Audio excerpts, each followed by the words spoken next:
Hello,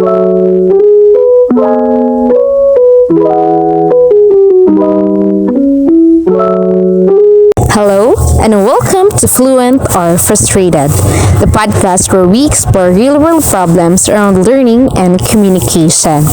I'm Ira, your host, and today we're diving into a question that has students and adults alike. Why do so many people struggle to become fluent in a second language despite years of study? To help us unravel this, we've got these three amazing guests. Rhea, a linguist and educator. Welcome to Fluent or Frustrated. Thanks, Ira. Great to be here. Prince, who has a very personal journey with language learning. How are you? Hi, I am Prince. I am excited and a little bit nervous to share my story. And Camille, a polyglot and language coach who speaks 8 languages fluently. Hi! Thanks for having me, Ira. I've been looking forward to this discussion. Let's start with Prince, who's been in a fascinating and challenging language learning journey. Prince, you've been learning Spanish for 6 years. That's a significant commitment, by the way. Can you tell us a bit about your experience so far? What initially sparked your interest in learning Spanish? Well, I always wanted to travel to Spain and South America. The culture, the music, the food, it all captivated me. I imagined myself effortlessly ordering tapas in bustling Madrid market, and even chatting with locals in quaint Cambodian village. So I started learning Spanish with a lot of enthusiasm. That's a wonderful aspiration. So you started 6 years ago. What methods have you used to learn? Yes, I've tried pretty much everything.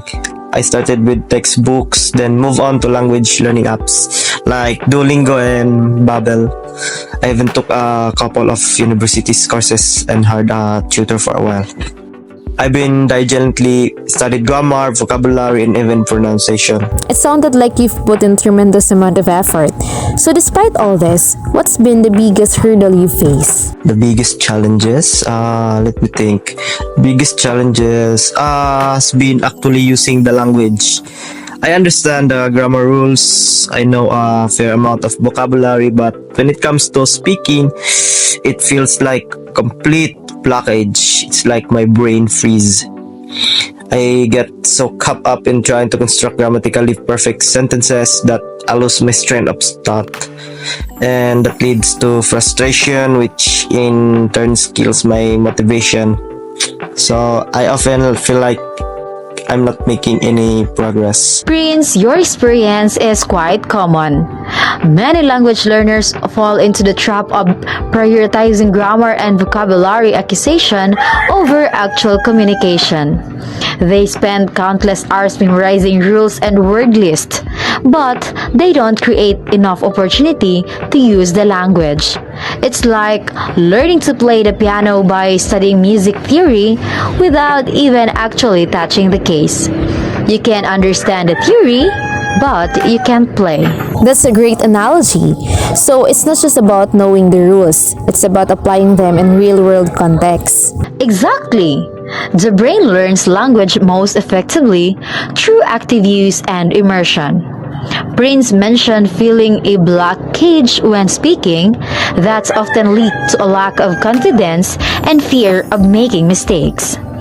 Many learners are afraid to speak because they worry about sounding foolish or making grammatical errors. This fear can be paralyzing. So the fear of making mistakes is a significant barrier. Absolutely. It's crucial to remember that making mistake is a natural and essential part of the language learning process. It's how we learn and improve. The brain needs to be challenged, to experiment, and to adopt. Consistent immersion, where the learner is regularly exposed to the target language in a various contexts, is also the key. Think about how children learn their native language through constant exposure and interaction, not through formal grammar lessons. So consistent immersion and overcoming the fear of making mistakes are vital components. It seems like a shift in mindset is needed, moving away from a purely academic approach to a more communicative and experiential one, right? Precisely. Language learning is not just about memorization. It's about developing fluency and communicative competence. And that requires consistent practice and willingness to embrace the inevitable mistakes along the way.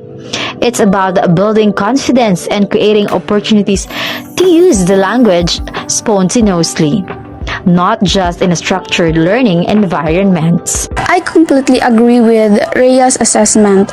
Prince's experience highlights a common pitfall, getting bogged down in the details and losing sight of the bigger picture, which is the fluent communication. He needs a paradigm shift. That's a wonderful message. Many learners are afraid to speak because they fear judgment. Exactly, but think about it. Native speakers don't judge you for making grammatical errors. They appreciate the effort and are usually happy to help. So, the first step is to overcome that fear. And how does he do that practically? Okay, let's focus on building confidence and consistent practice. Here's a two-pronged approach for you. In this week, Prince should have a daily Spanish video immersion. Instead of overwhelming himself with long videos, Prince should aim to watch just one short Spanish video daily. This could be a news clip, a cooking tutorial, or even a funny video on YouTube. Second, twice weekly language exchange, which means finding a language partner too crucial for speaking practice. Even 15 minutes twice a week is incredibly valuable. There are many online platforms where he can connect with native Spanish speakers who want to learn English. These are all excellent practical steps. Prince, what do you think? Are these goals achievable for you this week? Yes, I think so. They seem much more manageable than what I've been trying before. I like the idea of focusing on small, consistent action rather than aiming for perfection. I'm feeling optimistic already. That's good to hear. Okay, Rhea, what specific resources can you recommend to learners like Prince who are looking to expand their learning network and access additional support? There's a wealth of resources available today, far beyond what was available even a few years ago. For starters, online language exchange platforms like HelloTalk and Tandem are invaluable. This platform connects you with native speakers who are eager to practice English in exchange for your Spanish. It's a fantastic way to get personalized feedback and practice speaking in a low-pressure environment. So it's not just about finding someone to practice with, but also someone who can provide feedback and guidance. Exactly. And don't underestimate the power of online communities. There are numerous forums and social media groups dedicated to Spanish learners. These communities offer support, encouragement, and space to share experiences and resources. You can find tips, tricks, and even connect with language partners. And what about leveraging media for immersion? Absolutely. Immersion through media is incredibly effective. Streaming services offer a vast library of Spanish language films, TV shows, and documentaries. Start with content that has subtitles and gradually reduce your reliance on them as your comprehension improves. Listening to Spanish music and podcasts is another great way to passively absorb the language. Even just listening in the background while you're doing other tasks can be beneficial. There are also podcasts especially designed for language learners, offering lessons, vocabulary building, and cultural insights. So it's about actively seeking out opportunities for immersion, both through structured learning and casual exposure. Indeed, it's about creating a supportive ecosystem around your learning journey, utilizing a variety of resources to maximize your progress. Remember, language learning is a multifaceted process, and a diverse range of resources can greatly enhance your experience. So we've covered a lot of ground today. We've explored the challenges, identified the root causes, and outlined practical strategies and resources for overcoming them.